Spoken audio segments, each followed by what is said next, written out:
ফানজিডাল HC এটি square ফার্মাসিউটিক্যালসের topical preparation cream আকারে available রয়েছে, যেখানে মাইকোনাজল 2% এবং হাইড্রোকর্টিসন 1% অ্যাভেলেবেল রয়েছে।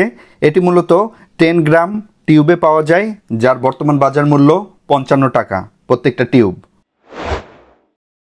যে কোনো ধরনের ফাঙ্গাল ইনফেকশন এবং পাশাপাশি লোকাল ইরিটেশন দূর করার জন্যই মূলত ডক্টররা সবচেয়ে বেশি ফানজিডাল এইচসি ক্রিমটি প্রেসক্রাইব করে থাকেন, যার মধ্যে রয়েছে ইন্টারটিগো, এক্সিমা, শুষ্ক বা আর্দ্র এক্সিমা বা অ্যাটোপিক এক্সিমা, প্রাথমিক অ্যালার্জি, কন্টাক্ট অ্যালার্জি এক্সিমা এবং সেবোরিক এক্সিমা, ব্রণ এ সকল ক্ষেত্রেই ব্যবহার করা হয়। এছাড়াও ইনফ্লামেটরি ইন্টারটিগো, পেরিয়েনাল ও জেনিটাল চর্মরোগ জাতীয় ইন্টারট্রিজিনাস এক্সিমাতে ফানজিডাল HC indicated.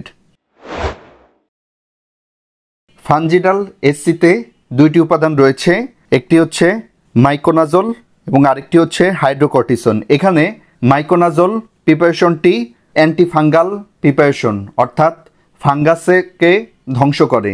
Miconazole ফাঙ্গাসের cell wall অর্থাৎ বাইরের আবরণটিকে ধ্বংস করে দেয় এবং আলটিমেটলি খুব দ্রুত ফাঙ্গাস মারা যায়।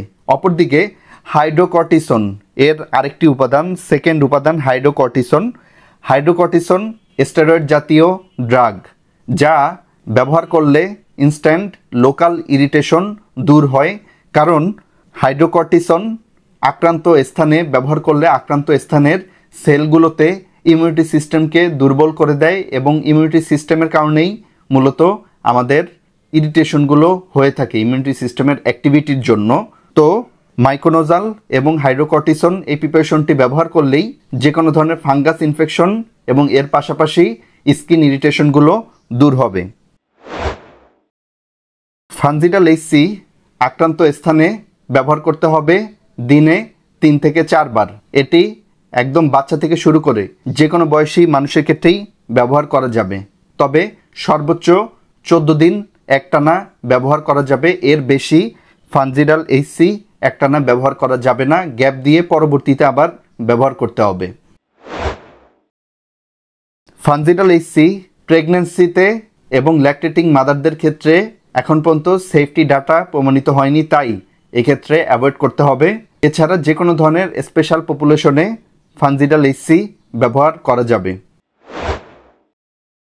ফানজিডাল এইচসি ব্যবহারের ফলে সামান্য স্কিন ইরিটেশন হতে পারে, স্কিনে জ্বালাপোড়া, রেডনেস, এই প্রবলেমগুলো অনেকের ক্ষেত্রে হতে পারে। স্কিন ফুলেও যেতে পারে অনেকের ক্ষেত্রে, তবে তা 2% পেশেন্টের ক্ষেত্রেই হয়ে থাকে। এই সকল ক্ষেত্রে অ্যাভয়েড করতে হবে।